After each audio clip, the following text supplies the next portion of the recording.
सोमवार की कथा के अनुसार अमरपुर नगर में एक धनी व्यापारी रहता था। दूर दूर तक उसका व्यापार फैला हुआ था।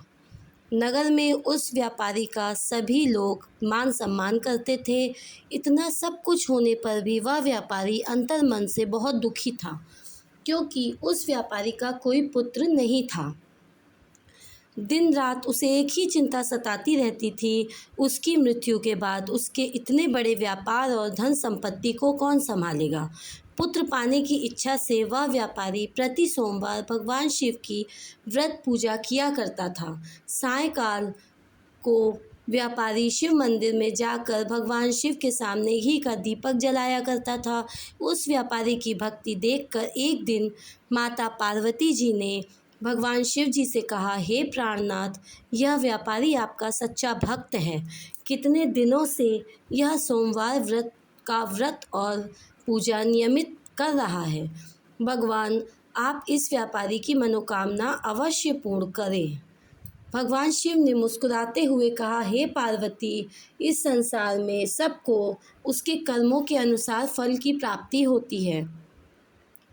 प्राणी जैसा कर्म करते हैं उन्हें वैसा ही फल प्राप्त होता है। इसके बावजूद पार्वती जी नहीं मानी। उन्होंने आग्रह करते हुए कहा, नहीं प्राणनाथ, आपको इस व्यापारी की इच्छा पूरी करनी ही पड़ेगी। यह आपका अनन्य भक्त है, प्रति सोमवार आपका विधिवत व्रत रखता है और पूजा अर्चना के बाद आपको भोग लगाकर एक समय भोजन ग्रहण करता है। आपको इसे पुत्र प्राप्ति का वरदान देना ही होगा। पार्वती जी का इतना आग्रह करने पर भगवान शिव ने कहा, तुम्हारे आग्रह करने पर मैं इस व्यापारी को पुत्र प्राप्ति का वरदान देता हूँ, लेकिन इसका पुत्र 16 वर्ष से अधिक जीवित नहीं रहेगा। उसी रात भगवान शिव ने स्वप्न में उस व्यापारी को दर्शन देकर उसे पुत्र प्राप्ति का वरदान दिया और उसके पुत्र के 16 वर्ष तक जीवित रहने की बात भी बताई। भगवान के वरदान से व्यापारी को खुशी हुई, लेकिन पुत्र की अल्पायु की चिंता ने उसे उस खुशी को नष्ट कर दिया। व्यापारी पहले की तरह सोमवार का विधिवत व्रत करता रहा। कुछ महीनों पश्चात उसके घर अति सुंदर पुत्र उत्पन्न हुआ। पुत्र जन्म से व्यापारी के घर में खुशियां भर गईं। बहुत धूमधाम से पुत्र जन्म का समारोह मनाया गया। व्यापारी को पुत्र जन्म की अधिक खुशी नहीं हुई, क्योंकि उसे पुत्र की अल्पायु का रहस्य पता था।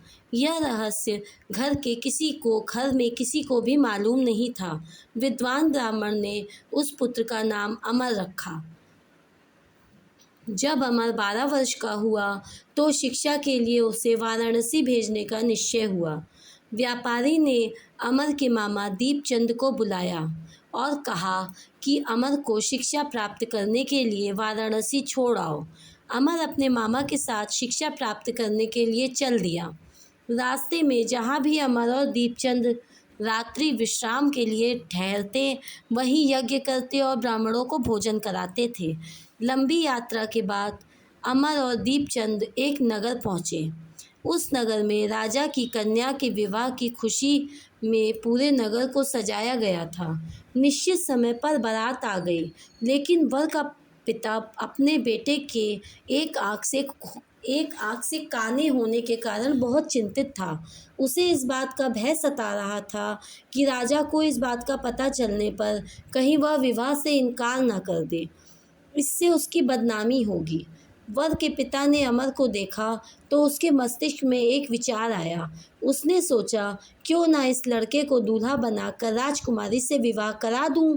विवाह के बाद इसको धन देकर विदा कर दूंगा और राजकुमारी को अपने घर में ले जाऊंगा। वर के पिता ने इसी संबंध में अमर और दीपचंद से बात की। दीपचंद ने धन मिलने के लालच में वर के पिता की बात स्वीकार कर ली। अमर को दूल्हे का वस्त्र पहनाकर राजकुमारी चंद्रिका से विवाह करा दिया गया। राजा ने बहुत सा धन देकर राजकुमारी को विदा किया।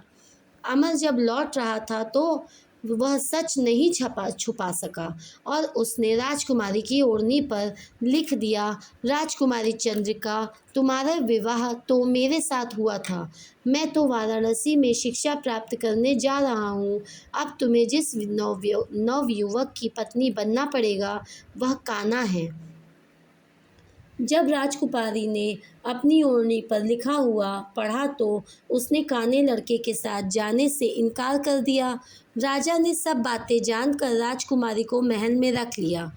उधर अमर अपने मामा दीपचंद के साथ वाराणसी पहुंच गया।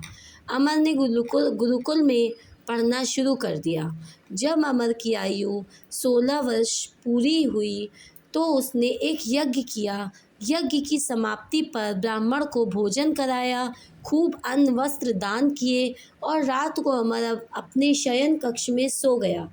शिव के वरदान के अनुसार शयनावस्था में ही अमर के प्राण पखेरु उड़ गए। सूर्योदय पर मामा अमर को मृत देखकर रोने पीटने लगा। आसपास के भी लोग एकत्र होकर दुख प्रकट करने लगे। मामा के रोने विलाप करने के स्वर समीप से गुजरते हुए भगवान शिव और माता पार्वती ने भी सुने। पार्वती जी ने भगवान शिव से कहा, प्राणनाथ, मुझसे इसके रोने का स्वर सहन नहीं हो रहा है। आप इस व्यक्ति के कष्ट को दूर करें। भगवान शिव जी ने पार्वती के साथ अदृश्य रूप में समीप जाकर अमर को देखा तो पार्वती जी से बोले, पार्वती, यह तो वही व्यापारी का पुत्र है। मैंने इसे 16 वर्ष की अल्पायु का वरदान दिया था। इसकी आयु तो पूरी हो चुकी है। पार्वती जी ने फिर भगवान शिव से निवेदन किया, हे प्राणनाथ, आप इस लड़के को जीवित करें, नहीं तो इसके माता पिता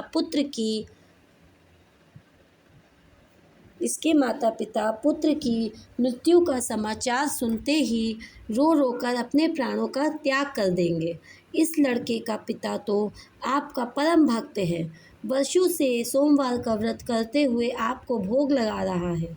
पार्वती जी के आग्रह करने पर भगवान शिव ने उस लड़के को जीवित होने का वरदान दिया और कुछ ही पल में वह जीवित होकर उठ बैठा। शिक्षा प्राप्त कर अमर मामा के साथ अपने नगर की ओर चल दिया।